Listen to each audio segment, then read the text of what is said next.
All right, everyone, welcome in to Two Countries, Two Americas, All Sports. This is episode 5 here on November 16th, 2021. I am Nicholas Bell, live here from Chattanooga, Tennessee, of the United States of America. And joining me, as always, from Americana, Sao Paulo, Brazil, it's my dear friend, Gustavo Tomazeli. Gus, and how are you doing? Doing good, doing good. I mean, big night for soccer. Not as big. I mean, but it's interesting game is always Brazil Argentina. Today feels like one of those mid series or like the August series between the Yankees and Red Sox where one already clinched the division and the other is still trying to make it to the wild card and playing at home. That's what I feel like. But always big game Brazil Argentina. I'll be like kind of doing my reaction. But ready for another episode of Two Countries, Two Americas, All Sports here on Spotify and also on our social medias live. Absolutely. And also, in addition to the Brazil Argentina match, which that's going to be an insane match for that World Cup qualifier. Also, the United States is playing. They're playing, I believe, in Jamaica Yeah, against. Jamaica on the road. Yep, it's 1-1. The game's on Paramount Plus if you have that streaming service, not on TV this afternoon for some reason. But if you have Paramount Plus, you can watch it on that 1-1 in the 75th minute. So hopefully the U.S. gets out of there with at least a point Yeah, to their name.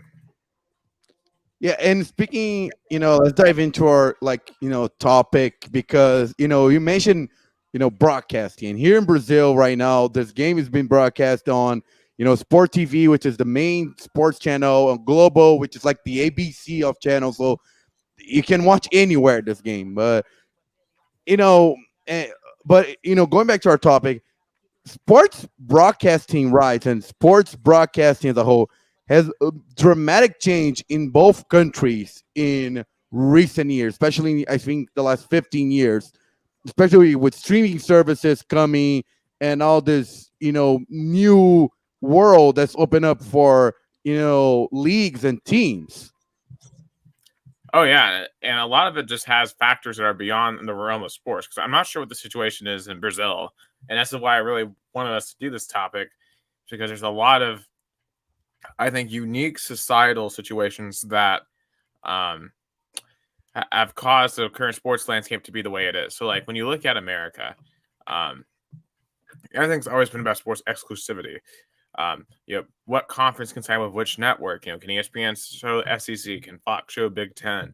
Um, and really, with Netflix bringing streaming to the forefront, and then you have Amazon Prime and Hulu and all these other platforms where you have the possibility of live sports.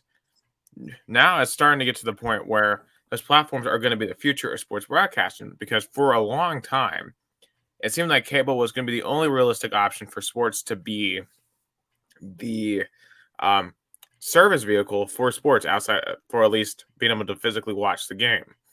However, things are changing. If you look at the rate of cord cutting, it's only growing. Now, the pandemic really exacerbated it when people realized, wow, if there's no sports on, then why am I paying for cable? And now sports leagues, I think, are having to react to that. And the problem is, for a lot of them, they're stuck in multi-year contracts that they can't respond to this over until the end of this decade. And it's going to be a critical time, I think, for some leagues, because they're And, already losing viewers. and the point is, bringing back here to Brazil, and I think that will probably happen to America too.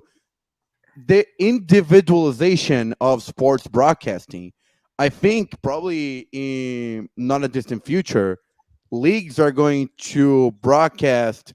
The networks and streaming services are going to have teams. Like, for example, like the Longhorn Network, I think is going to be the norm. Because even in Brazil here right now, I disagree with that. I mean, if you look at the Longhorn Network, it's been a disaster. It has not worked. It's not on cable systems outside the state of Texas. So it's not really feasible to show games, because what happens is they try to show, like, I remember a couple of years ago, they tried to show the home game against Ole Miss on the Longhorn Network. And obviously there was such a stink of it, and a stink amongst people in Mississippi, because they don't have a Longhorn Network because it's not an option for them. And then same perhaps with the Pac-12 network, that's not available even to most people on the West Coast who are in the footprint of the Pac-12.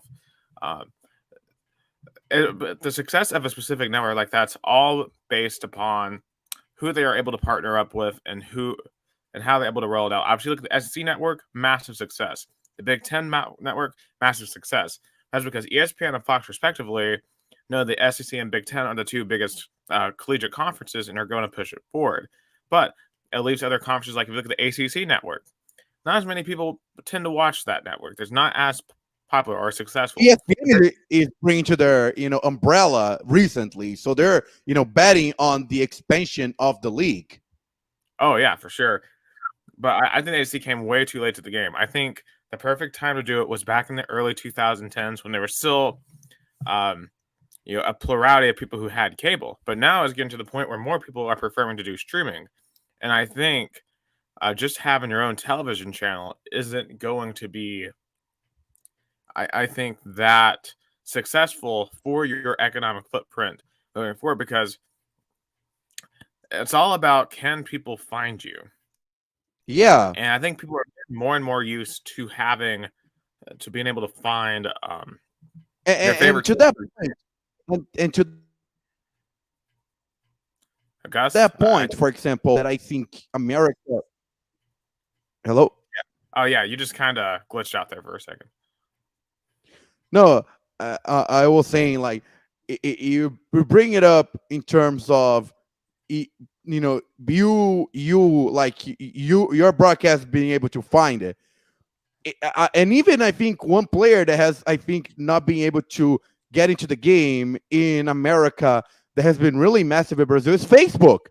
Facebook has been broadcasting Champions League, Libertadores of America, on the group stage. One of the biggest games of Libertadores, like that I remember, was the derby between Grêmio and Inter, was only on Facebook. Facebook broadcasting game partner up with a broadcasting company. I think it was Brazilian Fox Sports. But a lot of people had difficulty to find it because a lot of people in Brazil still don't have internet, still don't have a smart TV. So they have the problem with finding the streaming service, even though it was free on Facebook. It was free, totally free on Facebook. You could watch the game. Yeah, that's very interesting. Because you don't even see that in America, right? Like you see a handful of games that maybe like on Yahoo Sports. Remember, I believe it was like Jets and like Dolphins or something when they were Stadium. in London. There's a Facebook called Stadium, which broadcasts some like lower tier kind of college football games sometimes. Yeah. And that's the beauty of it. It's like those lower tier schools who wouldn't get on TV are able to get on Facebook. Like, for example, the Chattanooga Mocs in my hometown. You never could watch a game before the internet, really. But now you can watch basically every single one of their games on ESPN Plus, which I think is one of the most underrated streaming services out there, because you can watch virtually any college basketball game, any college football game out there that your heart desires. Yeah, they're not and in Brazil, Brazil, great games, but in Brazil, the same. And in Brazil is the same. Like, for example, second, third, fourth division state leagues that you would never be able to watch it are all broadcast online on a platform called 11. I think it's an European platform. And you're able to find it. Even the fourth division of the state of Sao Paulo, the state fourth division, like the lowest of the low, you can watch the game online, which 10 years ago you would even imagine. Like, you'll be lucky if one game of broadcast on a religious channel that partner with the Confederation. So that's bringing a whole new game. Like, internet open up for so much. And shout out to Bruno Slonik, and he bring out good points right now, which you're going to discuss as well. Radios in Brazil are broadcast the game with image now on YouTube. And traditional TVs are going to get mad. I want to ask a question about that, because obviously in the U.S. you'd get shut down and probably get legal action against you for trying to do something like that due to exclusivity. But does Brazil have any laws like that, or is it just free game? Brazil laws is only for TV rights. So what Bruno is bringing up is that there's a conservative news channel called Jovem Pan. And now they're going into a TV station. They're a TV station, and they are partnered up with a soccer team named Atlético Paranaense in the Brazilian First Division, which has not cable contract with Globo, which used to be this massive conglomerate, which is like I think it was the number 2 or 3 in the world in terms of TV conglomerate, but they don't have a contract with them, so they can negotiate their home games with any cable they want because of a new law passed by the Bolsonaro administration, which is called the home game law, which makes the home team negotiate their like contracts with whatever they want. If your team want to play their home games on your YouTube channel, on any channel you want, you can. That's your right as a home team, which that's the new law that was passed this year. So basically, it'd be like I'm just trying to like kind of Notre Dame. It's like the Notre Dame situation. Notre Dame with NBC situation. Okay, but basically like every team has that right. So now they have it because of the new law. Every team has it because of this new law that was passed this year. Because before that, there was a 1998 Pili law that state that both teams needed to have contract with the same TV station in order the game to be broadcast. So both teams needed to have the contract with Globo or Record or SBT or Sport TV in the cable or ESPN or Fox Sports. But with this new law that was passed in 2021, now the home team called the shots in whatever they want to bring in TV rights. That's only for TV. So are there ever situations where, let's say the home team decides to broadcast on a local station, they bring in the opposing team is far away, so the opposing team just can't watch it. So, like, what's the remedy in that situation? That happened. There was even games that were not broadcasting at all because I think there was a couple of games in this last 2 years that was this problem because there were different contracts. For example, I remember the game between CSA from Alagoas and Palmeiras from São Paulo. CSA had global contract in cable, and Palmeiras had Turner Esporte Interativo cable contract. And the game was only supposed to be broadcasting cable because the normal cable, the open TV, the free TV, didn't broadcast that game. But nobody watched that game. There was no TV broadcast because they have 2 different contracts with 2 different cable stations. So the game was never broadcast with any TV station. Radio stations in São Paulo had to go to Alagoas to broadcast the game there because if they didn't do that, there would be no broadcasting at all. That's a pretty insane situation. I mean, it sounds like this new law, it sounds like this law opened up a Pandora's box of just mass confusion, and it sounds like at some point you're going to have a really big game that just doesn't get broadcast like that because. And there was a game, though. So there was a game. Was so confusing. I bet Bruno remembered that game. It was Atlético Paranaense versus Coritiba in the state tournament. The game was ready to happen, and Atlético Paranaense was going to broadcast on their own TV, kind of like Texas Longhorn does on the Longhorn Network. But then Globo went to courts to stop that game because Globo felt entitled because they had a contract with Curitiba to broadcast Curitiba game. Atlético Paranaense would be like, but you don't have a contract with me. I can broadcast my game whenever I want. So then went to court. This law was supposed to fix that mess that, this new TV contract and this new Pandora's box with streaming and everything open up.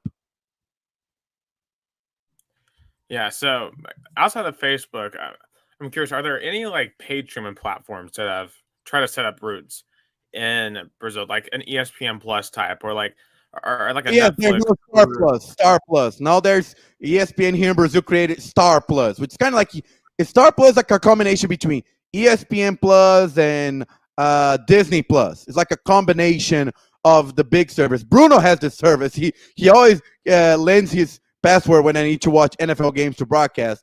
But that's Star Plus, and ESPN here has been pushing big European games have broadcasting rights to broadcast into this platform so people would sign up. Yeah, because you guys are only 3 hours behind England, I think, or something like that, right? Yeah. So it makes sense. Like a primetime game there it's still like 5 o'clock in Brazil. Normally the game is at noon on a Sunday, and yeah, noon on Saturdays and like 9 a.m. on a Sunday. Normally, those are the Brazilian times for British games, as far as I Yeah, remember.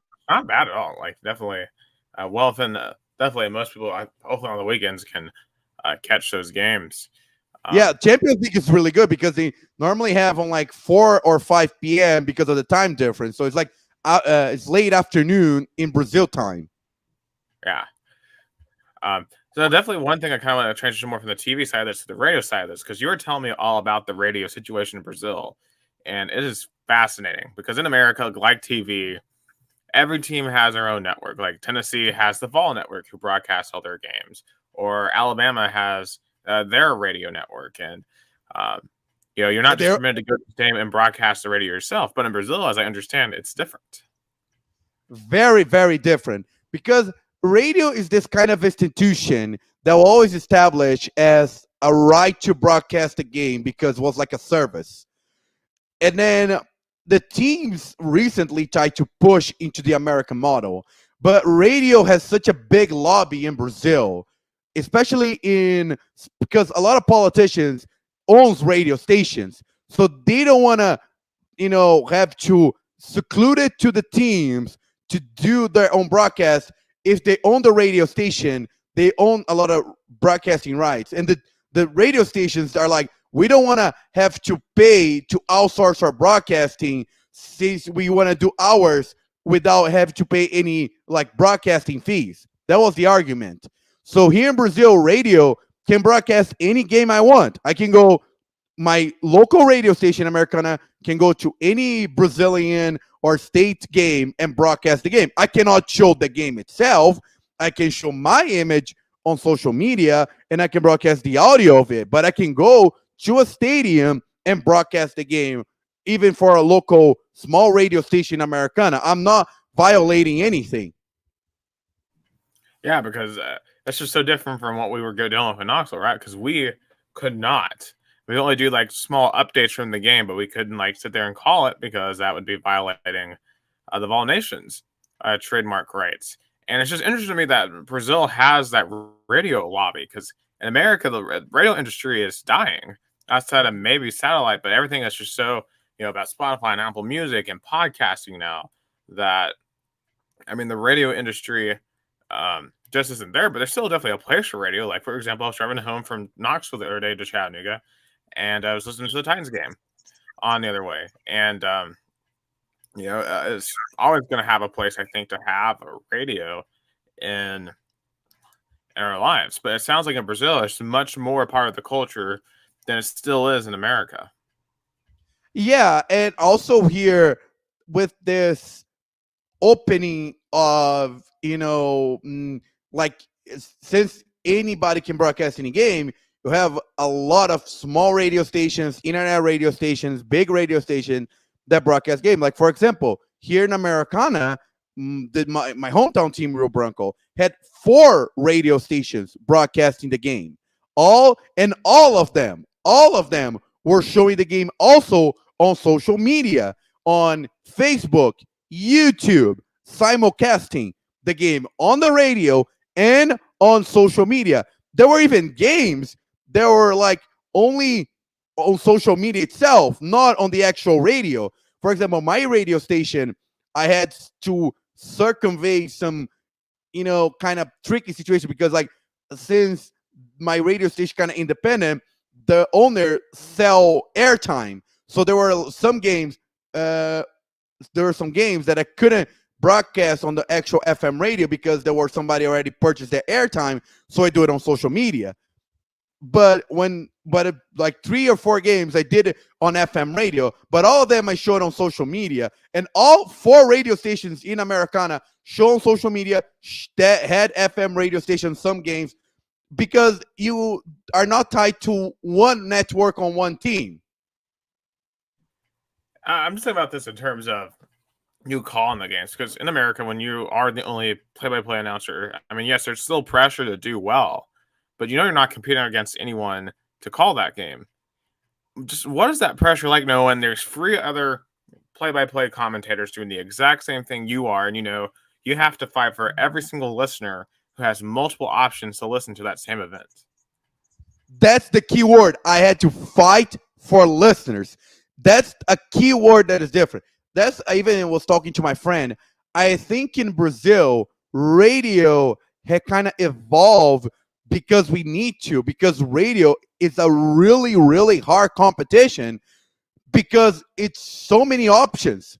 Like we have to, like the Rio Branco. I had to kind of be like a fan, kind of calling the games because I need to understand the local markets to be like, hey, I'm a fan of the team, so I'm gonna be turn my radio station into like a fan call the game with like I wasn't like in part like I was totally one side. I was like Rio Branco all the way, wearing the jersey, and other even big radio stations in Sao Paulo are doing that. Like Energy FM 97.7. I have to show you that if you want later. They literally dress up with mascots and they have a play-by-play for Sao Paulo, I play-by-play for Palmeiras, I play-by-play for Corinthians, and I play-by-play for Santos. And they have a Santos analyst, a Corinthians analyst, a Sao Paulo analyst, a Palmeiras analyst. So they're kind of like doing a niche, a segment, which like a Palmeiras fan be like, I'm gonna listen to Energy radio station because the announcer is from my team. And also now even fans are creating radios, like internet radio stations for their own team. Like practically all big teams have radio stations with fans or even the team itself broadcast the game on social media right now. It's like, let me try to compare. It's like, let's see, Tennessee Volunteers. The Tennessee Volunteers have the Vol Network, which is like the Tennessee Volunteer broadcasting side of it, right? Right. But you also have, let's say, the Fox Sports Knoxville do a broadcasting more like a fan side of it with like, more like fan commenting and more energy. And you also have a Maryville kind of radio station going to Neyland Stadium to broadcast the game to the Maryville listener, like I do here for Americana listener. I broadcast like Sunday game, Sao Paulo versus Flamengo, for my radio station here in Americana. It's like a Maryville or Sevierville or Kodak, Oak Ridge, going to Neyland Stadium to broadcast game to a radio station for Oak Ridge. Dude, that's insane. And like in doing that too, that's a niche there because like you can be like, so for example, like if I in Neyland, because I was in Neyland for Tennessee, Georgia the other day, and I were calling that game for Chattanooga. That's a different element there because there's a lot of Georgia fans here in Chattanooga now because we're right on the Georgia border. Yeah, so you're gonna have a lot of ribbing at Georgia fans versus what a broadcast would look like in Knoxville because there's not as many Georgia fans there. Yeah, and that's a good point. Like, and it's so funny. Also, there's other element, for example, in like I was calling the game for São Paulo, but I can be partial for the other team because Palmeiras, Corinthians, and Santos fans are also liking my comments. So if I like kind of like go more loud and to the other team and be like mocking Sao Paulo and be listening to my game. So I have to think not only the São Paulo fan listener, but also the anti-São Paulo listener. Like, it's so funny. The game I had most ratings on the actual radio station was a Palmeiras game because there are so many anti-Palmeiras fans listening to the game and kind of mocking Palmeiras. They'll be like, hey, I want Palmeiras to lose 3-0 because it's so funny because there's so many rivalries here. It's so interesting, this kind of, where you pivot on your like audience or your pivot to get your listener. So sometimes I'll watch other fans like there's like a Georgia fan, South Carolina fan, Oklahoma fans who live stream their reactions of games on YouTube. And when they lose, when they start losing, I go and try to find them because they're going to be sitting there yelling at their TVs and and now it's a really trend right now. There's many internet or even social media platforms like dedicated to exclusive team. When this team lose badly, everybody do like a mock video showing the reaction when they're broadcasting Like, I can find. Let me find one example of I guess that. my question to you, like in all of this, what is the appetite still for the traditional game broadcast? Because it feels like everyone is like starting to find their niches. Like, oh, I want to go watch this guy rage. I want to be entertained versus just sitting there and watching the main broadcasters just drone on about what's going on with the game. Are you having, especially considering with all the streaming options that are out there, I is it think become more necessary for broadcast announcers themselves to be less professional and more entertaining? and they know where they're suffering even more. It's not broadcasting during the game. It's, I will call the when there's like the first take or the undisputed kind of like round table. I don't, what is the name in America? Like the Yeah, system. so like a pre-game, post-game show, basically. Yeah, like a post game show. Now the fans are not watching the post game show on TV. They're going YouTube to like their digital influencer to watch their reaction talking about their team. It was so crazy. I was at a São Paulo game. The game ended. A lot of fans that were near the press box were calling, asking to take pictures with the São Paulo digital influencer, a guy who literally has a YouTube channel reacting to São Paulo games in the stadium. And the fans were like, can I take a picture with you? Can I take a picture with you? Like a celebrity. Yeah, I mean, I found out with all the different sports I watch, with football, with NASCAR, basketball.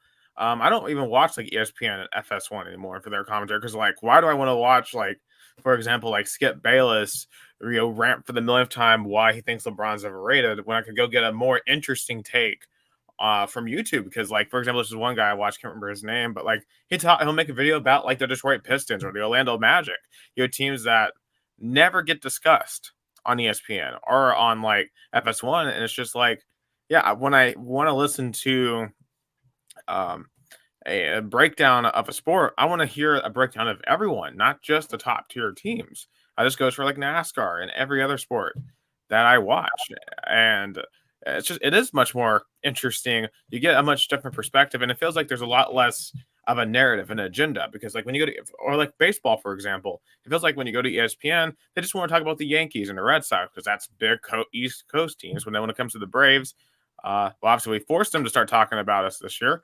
but overall they tended to ignore them because they're like, oh, we don't care about that team as much because we don't think they're going to drive our ratings. So it's a sad thing in cable television, and I think they're in that box because they're losing subscriptions and they're trying to find a way to bring those viewers back. But I don't think they're providing the solid sports analysis that you can find on the internet. Yeah, and let me show an example what this kind of like Brazilian fan radio station looks like. I need to show you this. That's a Vasco. Do you remember the team that I talked last week? Like the Vols. They haven't won since '98.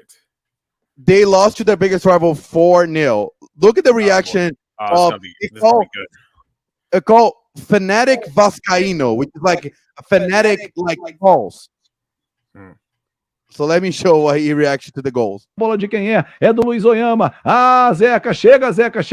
Encurta ele, Zeca, boa. Aí deu toque. É o 3 contra 2. É o contra-ataque do Botafogo dentro da área. Agora bateu! Gol deles. It's like, oh my God, they scored. Just his facial reaction says it all. Oh yeah, well, also I know like sometimes I'll watch it for British soccer, like especially when England was in the Euros. Like that was funny. Or like when Arsenal, they're really bad start. Like those Arsenal fans, they lost like 5-0 to Manchester, I think. They just got absolute. They were just livid. They were just like, oh, these bums. Like we need to like. They all need to be sacked and like everything else. Oh, I can't hear you guys. No, can you hear me now? Yeah, I can hear you now. No, I was gonna say, yeah. It's like I don't know if it happened in America. In Brazil, so much niche market for sports analysts, and it's tricky right now. The because in Brazil it's even trickier because Brazil is 95% soccer. The huge chunk of the majority of the sports coverage is dedicated to one sport. So all the networks, Sport TV, ESPN, Fox Sports, which is owned by Disney, which is always ESPN / Fox Sports the same. in band sports, they all go to the same sport, to the same teams, to the same games. So, and now fans are not even tuned in for the pre-game, post-game, because especially the post-game, they don't want to watch some boring journalist talk about what happened to the game. They want to react to their own digital influencer, their own commentator. Like the only pregame show in America I even will like tune in for sometimes is Inside the NBA, because those guys are funny, like Shaq and Charles Barkley. But like outside of that, I mean, what other pregame shows on television are interesting? None of them. Yeah, here in Brazil too. Like I don't ever tune in anymore to watch a pregame or postgame or like an undisputed or first take kind of show in Brazil. People don't watch that anymore. Right, right, and it really puts a network like ESPN in a really bad spot, because they're having to pay so much money for sports rights to just stay afloat. Because if they didn't have sports, then no one would watch them. But think about what they're paying. They're paying, I think, $10 billion to show one NFL game a week and one NFL playoff game, and they usually get the worst NFL playoff game. So it's I don't see how in 10 to 20 years how ESPN has a sustainable business model outside of ESPN Plus keeping them afloat. And here in Brazil, what happened was, up until I'll say 2010, 2011, there was only one TV conglomerate that dominated sports broadcasting for like regular cable, like what is the name, like ABC, CBS, kind of like TV. Yeah, so and I gotta remember too, ABC is like owned by ESPN, CBS. Okay, what is the type? Like there's like cable, like Xfinity. So like those are channels technically you can go with a digital antenna, or ABC, CBS, NBC, okay. Fox. Yeah, no, I get it. So here in Brazil, digital antenna or cable or internet were all owned by one conglomerate, which is Globo. They are a huge conglomerate. They have ties to the Brazilian military dictatorship. They created an empire of broadcasting with soap operas and sports, especially soccer. They dominated. But the recent years, they've been losing this domination. Like, when Fox Sports came to Brazil in 2011, they took Libertadores out. They had to negotiate it to get it back. Then Esporte Interativo came to the fight and took some teams to broadcast their games on cable. And then Turner, the American Turner bought Esporte Interativo to broadcast the game on TNT, the Brazilian National League. And then in 2020, things went crazier because Globo suspended the contract with Libertadores, and then SBT, a rival TV station that never, I think only once in 2003 broadcast soccer and then stopped and then returned. And Libertadores is like a big tournament here. Every team is obsessed with. Every team wants to win. And then now Globo regrets it because Brazilian teams are doing really well.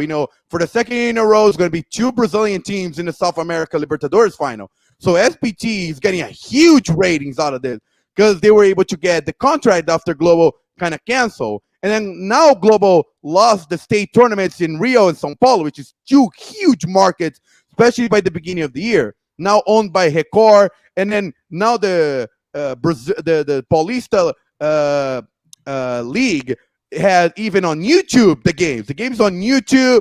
The game is on HBO Max. So they're even expanding not only to regular cable, not to digital antenna to regular cable, but to streaming services. Yeah. I mean, that's just a silly decision on their part. I mean, if that's Brazil's biggest soccer tournament, I mean, I understand that last year was crazy with COVID and everything, but you just don't let a TV contract go like that. No, they don't. They regret it. They truly regret it. They now, and then CONMEBOL, which is kind of like the confederation, the league who owns the Libertadores, went to court because like, hey, you guys still have to pay the decision that you decided to cancel the contract. And then Globo was like, okay, we go to arbitration, we settle in court, because Globo regrets dearly losing the tournament because they're now losing in ratings badly when SBT broadcasts those games.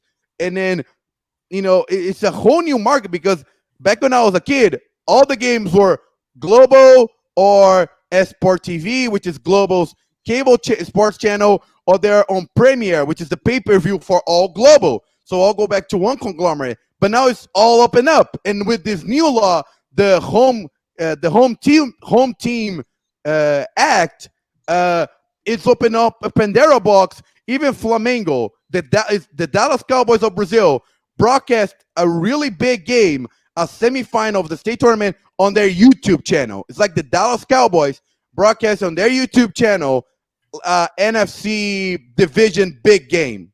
That would be insane. I can't imagine like just being able to go to your team's Facebook page, being able to watch a game. I mean, that would just never happen in America. I feel like, I don't know, like I just feel like what's most likely to happen, I think, if TV falls by the wayside completely, it's just all going to go to streaming services like Amazon and Hulu and all those, instead of allowing the teams to air free to air on their Facebook pages, although you can still monetize that. And it's because the teams in Brazil are like on this tricky situation. Of course, they see broadcasting their own games on their YouTubes or Facebook channel, be like, hey, we can get all the sponsorship for us 100%. We can get all the viewers for us.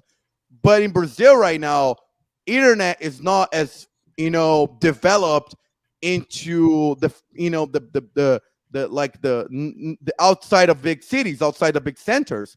5G is only now been introduced to Brazil. The new contracts with 5G networks.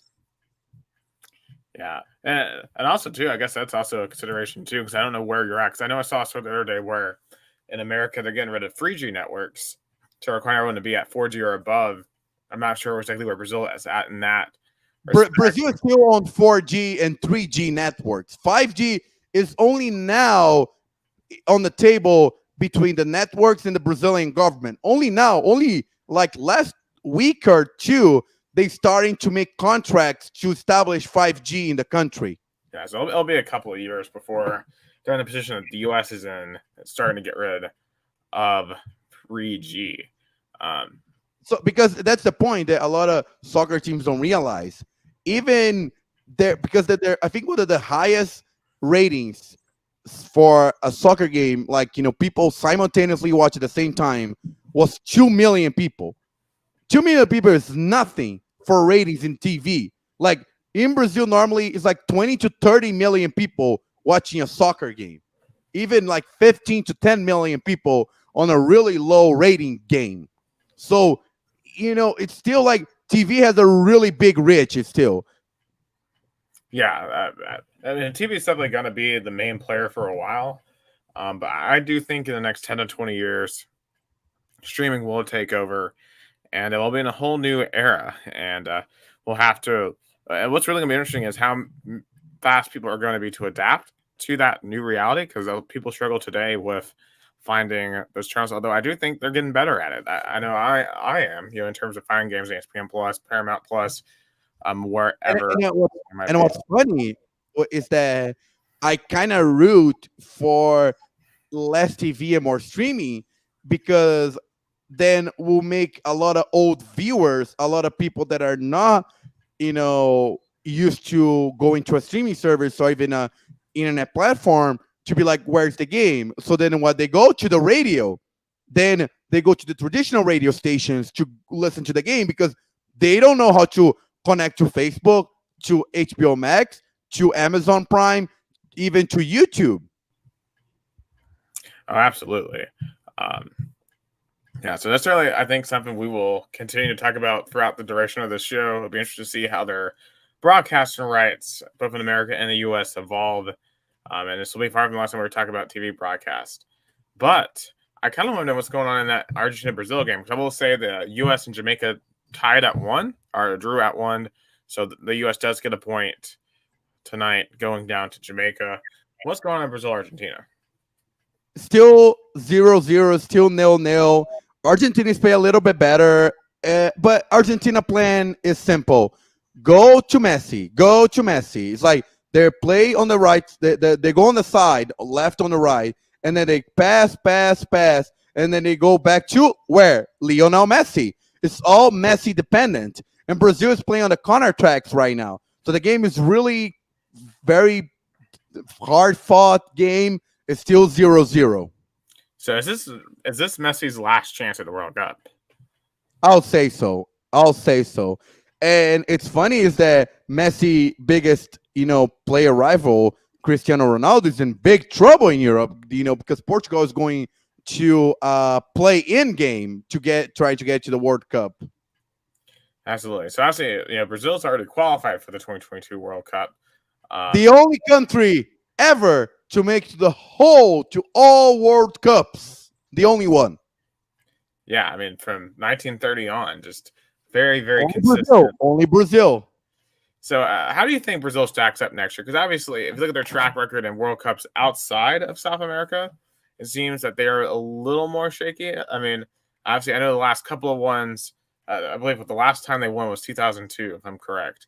Yes, 2002. And then after that, they lost to all European, because the problem is after 2002, when they faced European teams on playoff, quarterfinals or semifinals, they lost. 2006, they faced an European quarterfinals, France, they lost. Then Brazil faced an European team, Netherlands, 2010 quarterfinals, lost. Then in 2014, Brazil faced Chile and Colombia, and then faced an European again in semifinal, Germany, lost. In 2018, they faced Mexico, a North America team, then European and Belgium, they lost. So Brazil is having a big problem defeating European nations on the playoff time when quarterfinals or semifinals. Yeah, and obviously going to Qatar. Qatar's not European, but it's in the Middle East. It's European coaches are a lot closer to Qatar than Brazil is. How much of a factor do you think that's going to be for them next year? I don't think it changed a lot because the majority of Brazilian players play in Europe. Neymar, Roberto Firmino, even Marquinhos, Alisson. The main players all play in Europe, so they're close to there. So I don't think there's going to be a factor. I think the big thing is like if Tite, calls up some Brazilian players, they might be more ready than the European players, because in November, Brazil League will be kind of in the almost end of the season. European leagues is still in the mid-season. So Brazilian players who play in the Brazil leagues will be more, I feel like they'll be more into the season, more ready for the World Cup. Yeah, just going to be interesting to see. Obviously, we'll begin to find out who the other teams are. And of course, next year, there's 48 teams now, if I'm correct, right? I think this time is still the same number of teams. I think 48 is going to be in the 2026.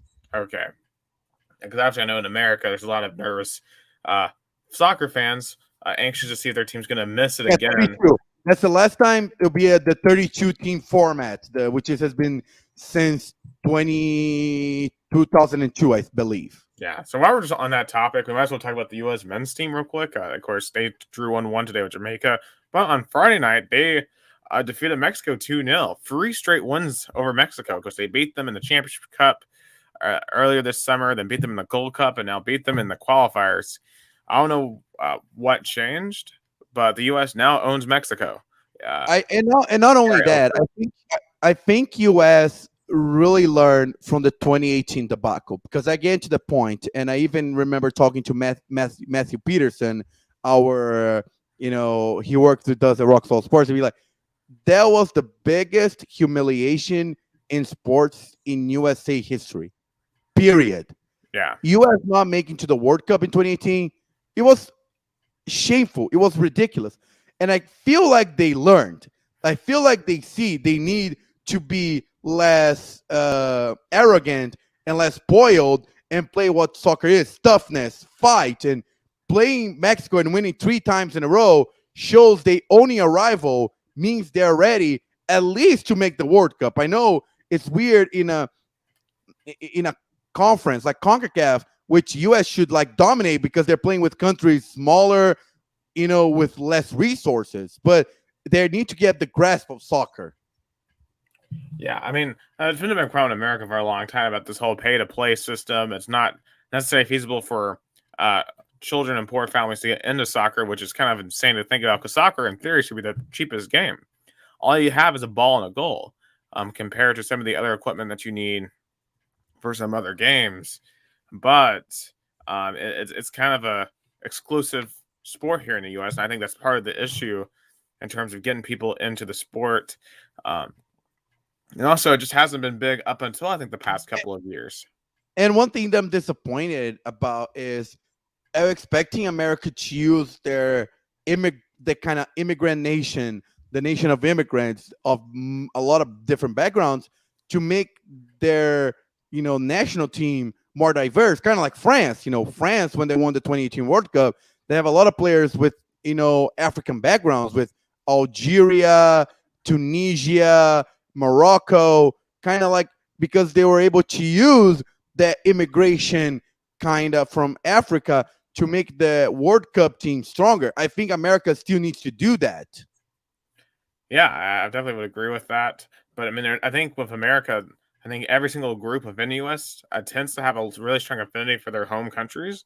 Will end up going to play it because I remember, being in high school, I used to eat a lot with the soccer team back when I was in high school, and they were talking about, what if if they're good enough to play on the national level or international level like this. And a lot of them were like, they'd rather go play for their home countries than play for the U.S. just because they thought, one, their home countries were better, and two, there's just that point of pride there versus the U.S. where most people don't care that much about soccer. So I think a lot of the U.S. is battling just that interest in soccer. But what I'm hoping is that the World Cup here in 4 years in 2026, I think if soccer is ever going to get big in America, the U.S. men's team has to make a deep run when they're hosting in 2026. Otherwise, I just don't think it's going to happen within our lifetimes. I mean, let's say the effects of the 1994 World Cup. U.S. they lost to the team that went to be a champion, Brazil, in a really hard fought match. Was only 1-0. It was a really tough game, but U.S. making competitive and successful turned into, in 2002, I believe, 8 years later, a successful generation that make all the way to the quarterfinals of the World Cup, which I believe was the deepest America ever went, eliminating Mexico in a playoff game, which Mexico didn't even came close to win a game like that. Mexico, it still feels like they're owned by America because when the biggest game on their biggest stage came, America won. Yeah, that's yeah. I mean, that '94 World Cup was huge for soccer because the U.S. has only missed one World Cup since then. Because from like 1950 to 1990, the U.S. wasn't in the World Cup. Because remember, they went down to Brazil, they upset Brazil. No, they upset England. And Brazil, yeah, the 1-0 game. I went to that stadium that happened that game. This game there's really known here in Brazil as one of the biggest upsets in World Cup history. Yeah, because it wasn't a bunch of professional players; it was just a bunch of amateurs that went down there and beat the mighty British. But then for 40 years afterwards, the U.S. didn't make the World Cup again. But now it's a much bigger deal. Finally, we got European players like a Christian Pulisic, for example. I think obviously 2022 do as well as you can, but for me, I'm banking on 2026 being a deep run because we need it to be a deep run. I think for the U.S. I think to make it to a deep run, U.S. needed to prepare better because, again, U.S. won't play the qualifiers. So you have a 4-year period that you need to schedule tough, friendly games. So you need to be ready. Even if you lose, you learn with those friendly games. U.S. needed to play any team, which is going to be hard because now, and a lot of Europeans and especially South American coaches are complaining, you can't schedule a friendly game with European teams, European nations anymore because they have to play the qualifiers for the Euro Cup. Then they play the Euro Cup. They have the Nations League. They have to play the qualifiers for the World Cup. So with all this tournament inside Europe, they don't schedule friendly games with U.S., with Brazil, with Mexico, with Argentina anymore. Yeah, I mean, I guess the only thing I guess you could say to them is you come to America, you get a big market. I mean, especially with all the EPL games that tend to happen here in the summer. But I can understand why they wouldn't because there's really no benefit to them with all the other games they have to play, and also all those players play in their own separate clubs and all of those tournaments and stuff. So it really becomes a massive load on those players. Yeah, and definitely UEFA, is in a kind of like a Cold War battle with FIFA, because FIFA wants to do a World Cup every 2 years, but UEFA is like, because of course if FIFA wants, makes the World Cup every 2 years, it will destroy Euro Cup. So FIFA and UEFA right now are on a Cold War battle because FIFA wants more World Cup because then FIFA will have more revenue. But UEFA don't want to let FIFA get into their territory on years they play the Euro Cup, because Euro Cup is as big as the World Cup, because Euro Cup is basically a World Cup without Argentina and Brazil.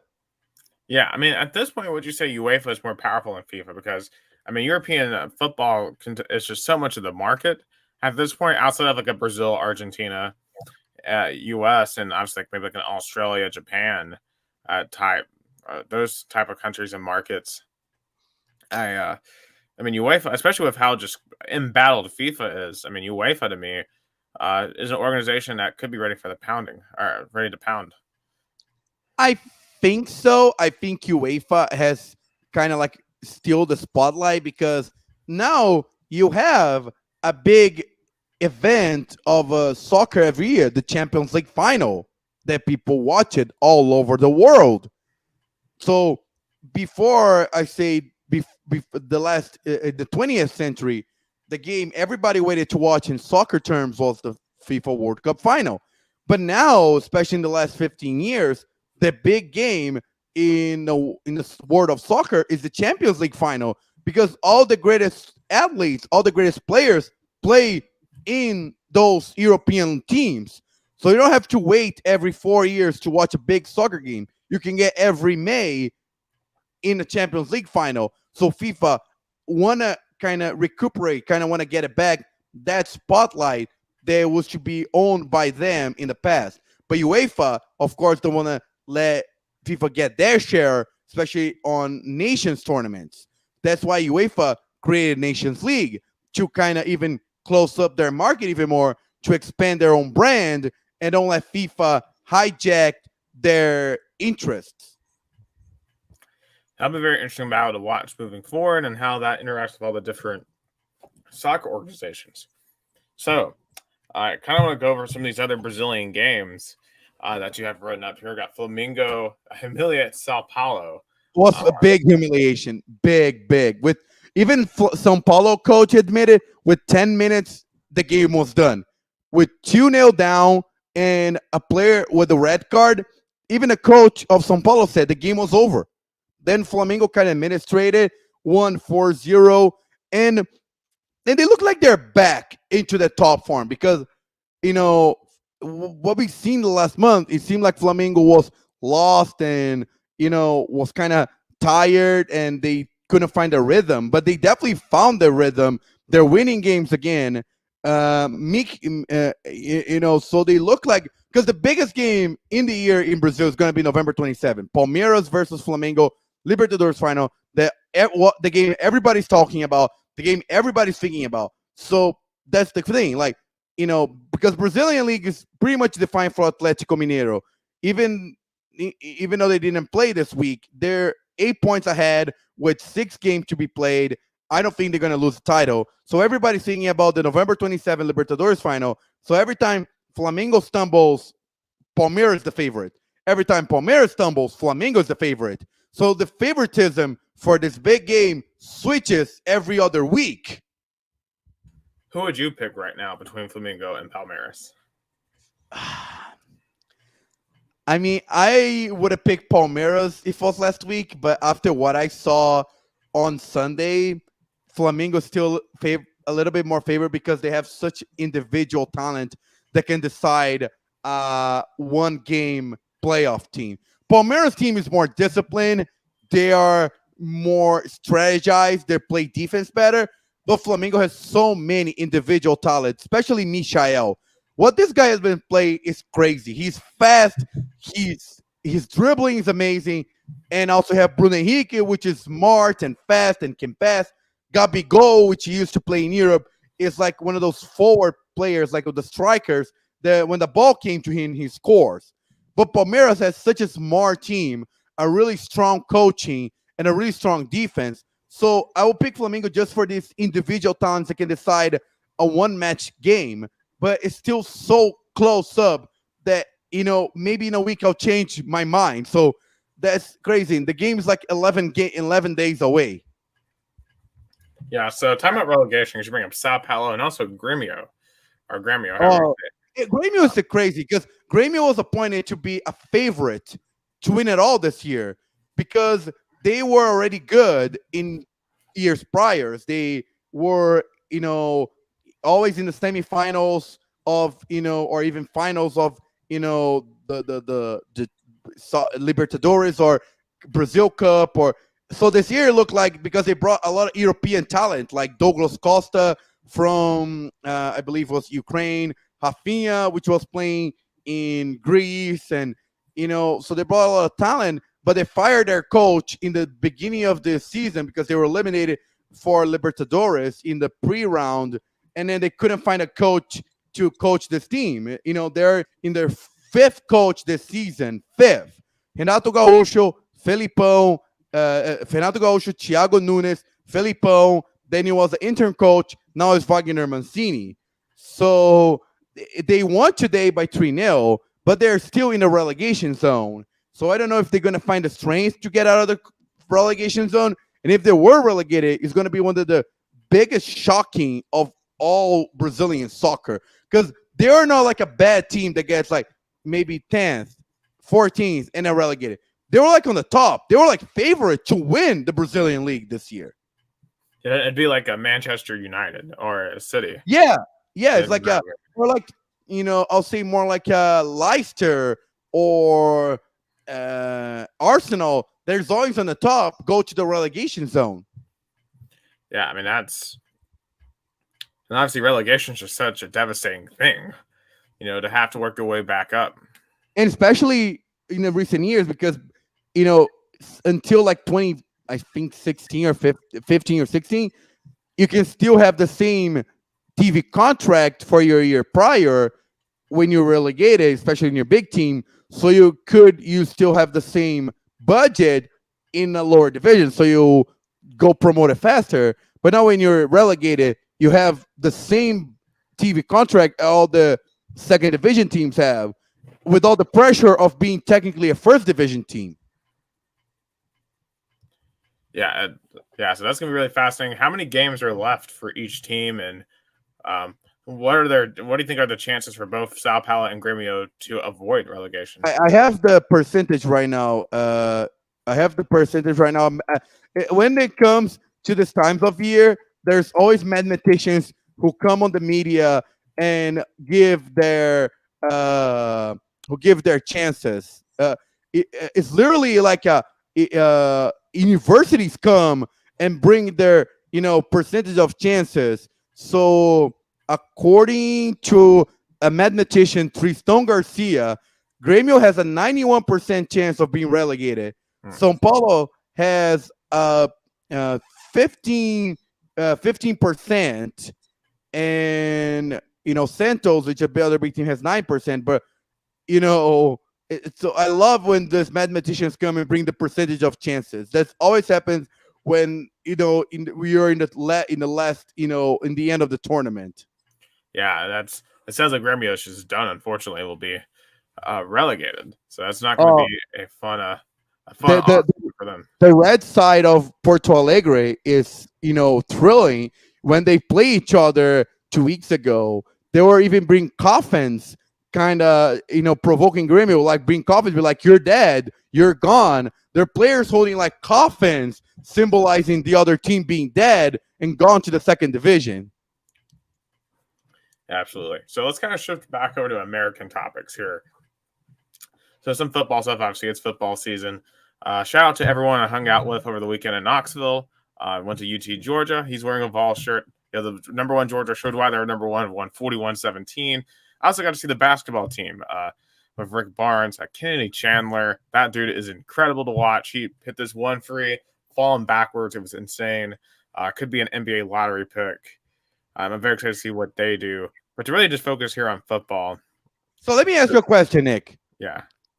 What do you think is the chances of the Vols football making to a bowl game? Oh, 100%. They're winning. I think they'll win both of these last 2 games. And if for some forsaken reason they lose one of these 2 games, they should at least win the other one to get to 6-6. I have no worries about them making a bowl game. Very interested what that bowl matchup is. I think that's the first coach, because I remember Jeremy Pruitt didn't went to a bowl game his first year.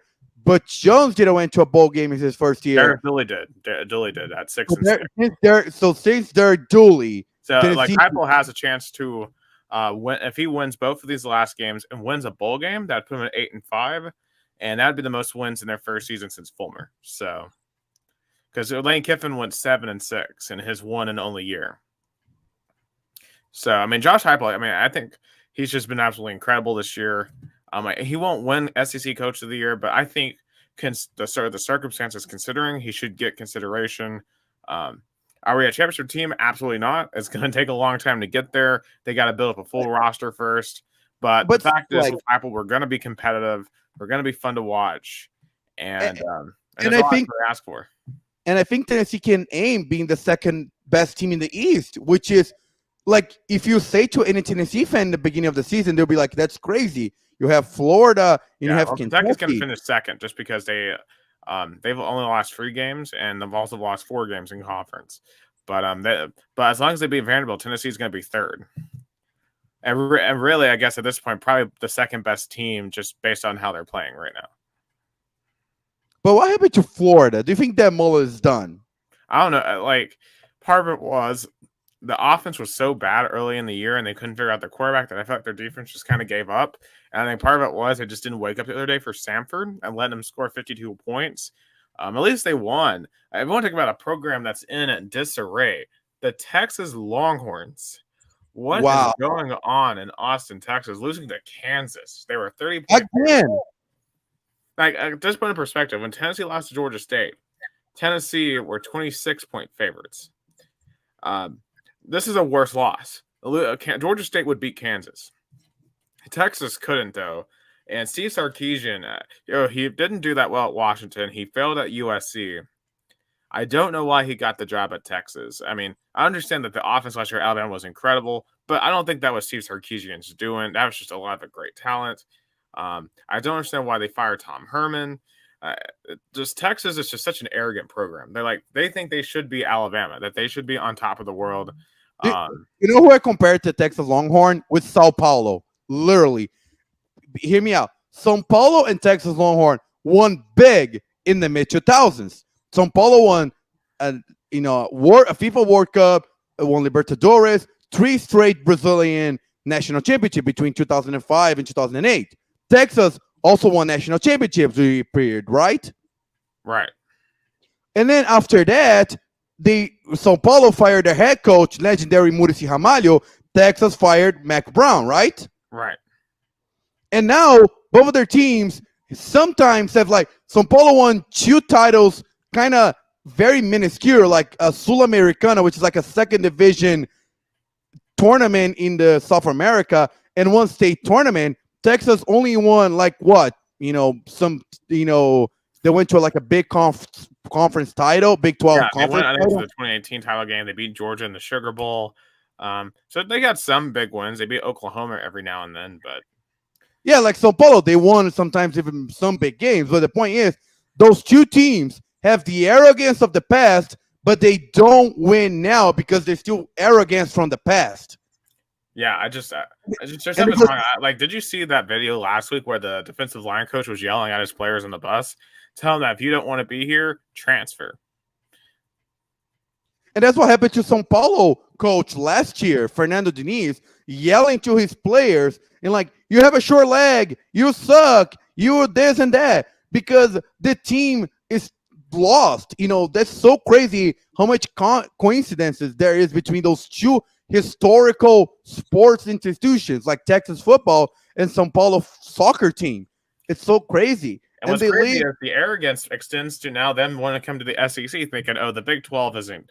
We're too good for the Big 12. Now we got to come to the SEC. The one SEC game they played, they got blown up by Arkansas this year.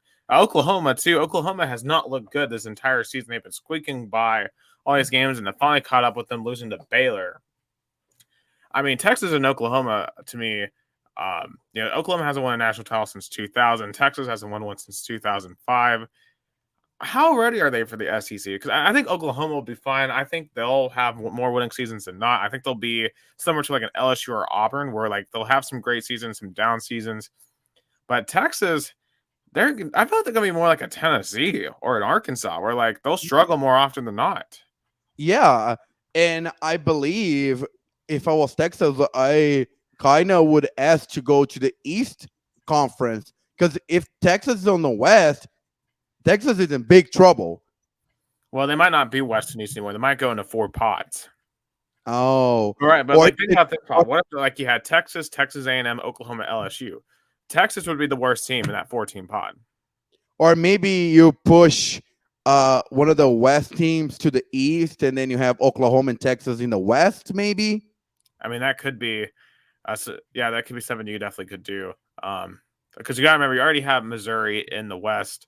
Because like theoretically, I guess you could push Alabama and Auburn to the East. But I'm not sure exactly how the SEC is going to redo this alignment. But all I know is Texas not ready for the SEC. I don't know what they're doing. And Sarkisian's not a good coach. And shout out to my friend Italo Costa. He's a Kansas Jayhawks alumni. He couldn't believe that Texas won that game. He didn't even watch because he thought it was going to lose. And when I showed the video, he was like, "Oh my God, that's insane!" Yeah, it's a funny stat. So, like in the last 50 games that Kansas has played against conference opponents, they've won 4 games. Half of those are against Texas. And the last time Kansas defeated Texas, Charlie Strong was fired, I believe. Yeah. I think 2016. I mean, losing to Texas, it's like if Florida, it's like if Georgia lost to Vanderbilt or something, right? Or like LSU lost to Vanderbilt. But Vanderbilt would beat Kansas, and Vanderbilt would beat Texas right now. It's just perplexing. Texas has way too much talent to be playing the way they are. They can't hold on to any second half leads. And this week they were down 49-21 at one point. You should never be down 49-21 to anyone with that talent, but especially down to Kansas. Not even Chattanooga would be down that to Kansas. And still Kansas recovering. The fact they had to, changing coaches unexpectedly because they were believing Les Miles would turn the program around, but he had to leave because of some darn allegations. Oh yeah. They got a better coach though. Lance Leopold is a fantastic coach. He won multiple D3 national titles at Mount Union, and I believe it's Wisconsin. I might be wrong on that. He did very well at Buffalo. I was thinking honestly with the Tennessee search that if things really went south, that he might be a dark horse for that job. I'm kind of surprised UCF didn't go after him because he plays a similar style to Josh Heupel, but I ended up at Kansas, and they're 2-8, but they've had some competitive losses. Remember, they almost had Oklahoma. They were up on them at halftime. It was a 1-possession game in the fourth quarter. So, and I know Kansas has been blown out in most of their games, but that's because he's inheriting basically a high school football team. They rushed the field when they beat FCS South Dakota. So that just shows you where Kansas football is at. And for them to win any big game this year is a success. So even though they're 2-8, Kansas' season is a success. And Texas, that game basically season. What? It was Kansas' first conference win of the season. Oh yeah, I mean they didn't win a conference game last year. They haven't won a conference game in I believe 2 to 3 seasons. I can't remember exactly when their last one was, but and to just wrap up college football, the CPF rankings came up again. Georgia, Alabama, Oregon, and Ohio State in the top 4. The only big difference was Oklahoma going down to number 13 and Wisconsin moving up to number 15. But I still think Cincinnati deserves to be in the top 4. Yeah, I think if Georgia blows out Alabama in the SEC title game, you'll see Cincinnati get in because obviously at this point, if Ohio State wins out, they'll be in the show. Oregon has some really tough games. They got to play at Utah this week, and they're actually underdogs in that game at Utah. even though they're number 3 in the country. So they got to go out there to Salt Lake City and win. If they lose that game, I think they're going to be out because that'd be their second loss. And I don't think any 2-loss Pac-12 team should get a shot at the playoffs. So another question is, do you think the committee would put an undefeated Cincinnati over a 2-loss team, no matter SEC or Pac-12? Undefeated. Now, I know the conversation a lot of people are having is, would they put 1-loss Notre Dame over Cincinnati? Which would be really crazy because remember, Cincinnati beat Notre Dame head-to-head. And I really hope that they don't do that because then you're throwing out the whole idea of head-to-head matchups mattering. But now the head-to-head matchups don't matter because Michigan is ranked ahead of Michigan State. Yeah, well, it's like, oh, Michigan's loss was better than Michigan State's loss, but Michigan lost to Michigan State. It's just that we don't need a group of 15 people deciding this. That there has to be a different way to decide these playoff rankings because it's just all arbitrary, and it's not fair, and it just doesn't make any sense.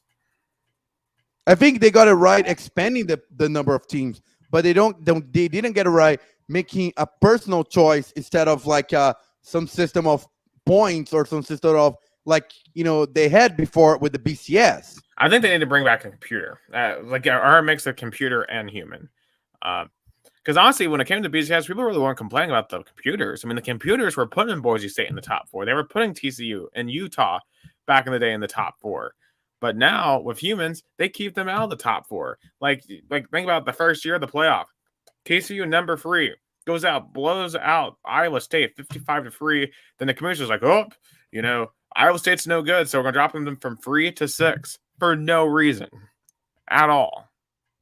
I mean, it just grinds my gears because it's just like, oh, our ratings, they don't even matter. I don't even know why they bring out rankings week to week because they don't even matter. It's just like, oh, yeah, who are the 4 most deserving teams today? How can I screw out the smaller schools?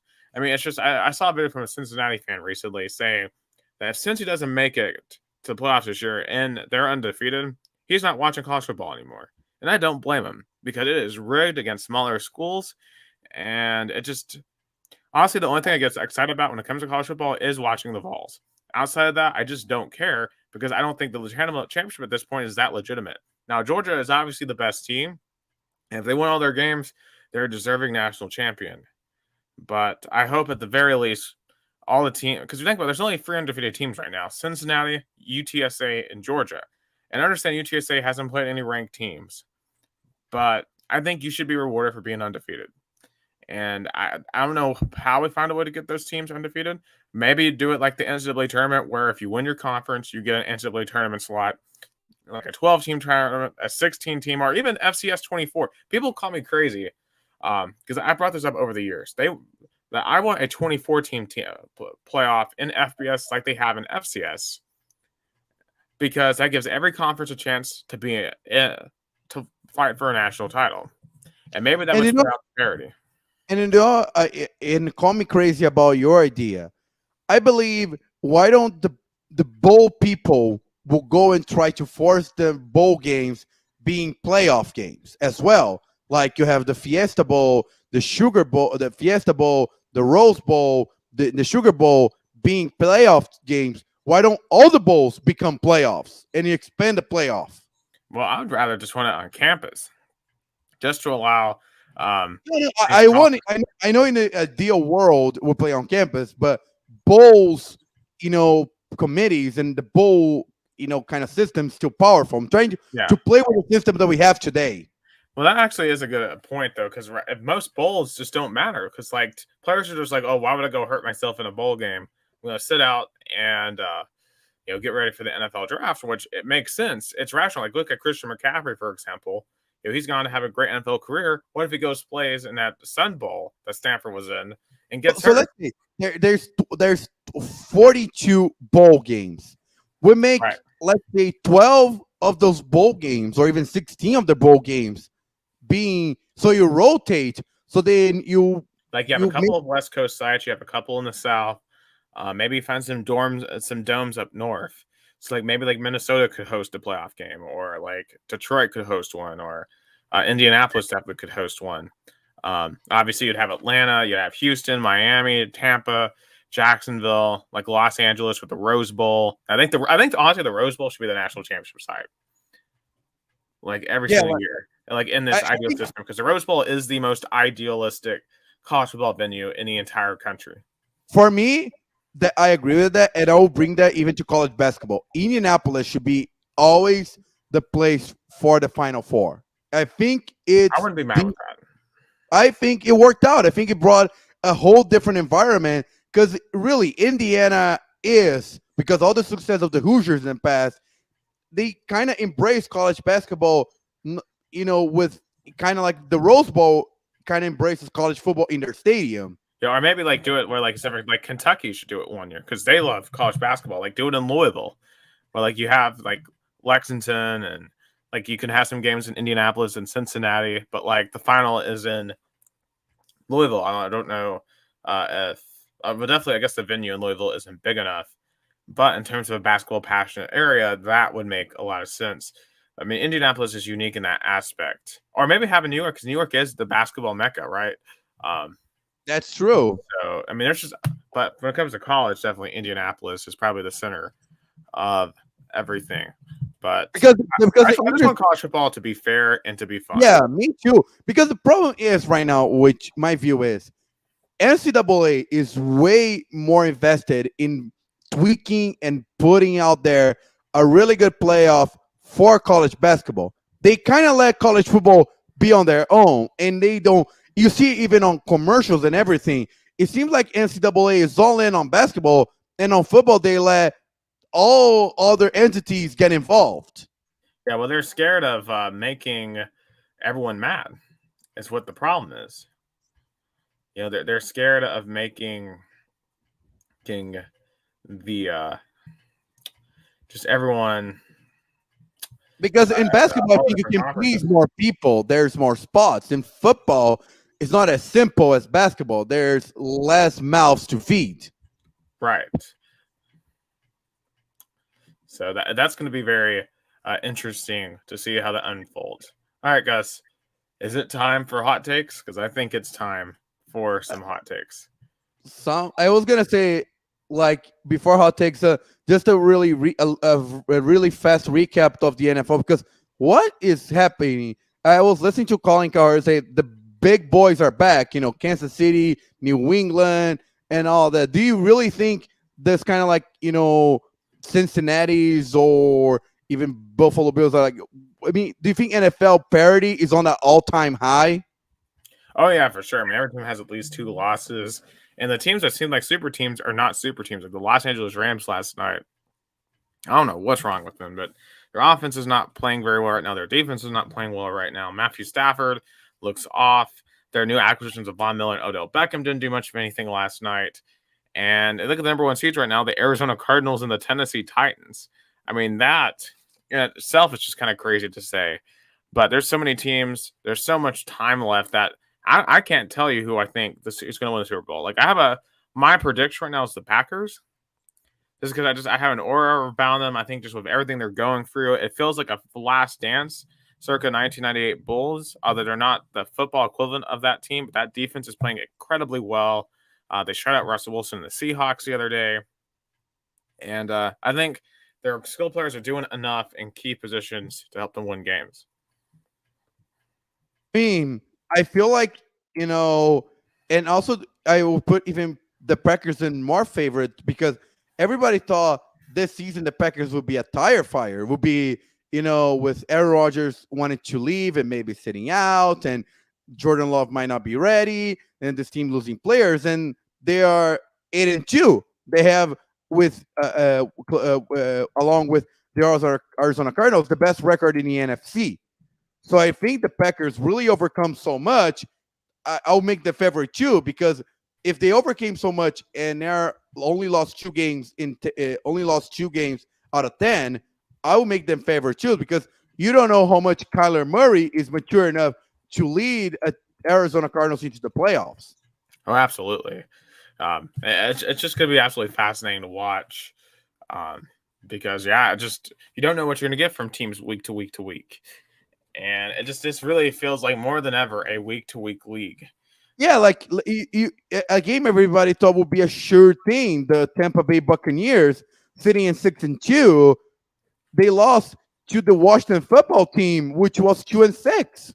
Oh yeah, yeah, and that was a shocking result. And that defense did not play well at all, which it has to be very concerning for your Tampa. But as I said on my other podcast yesterday, the Instant Review podcast, I'm not counting out Tom Brady, any team with Tom Brady, until they're out in January. So I don't know how worried I would be with them or if any other team that lost this weekend.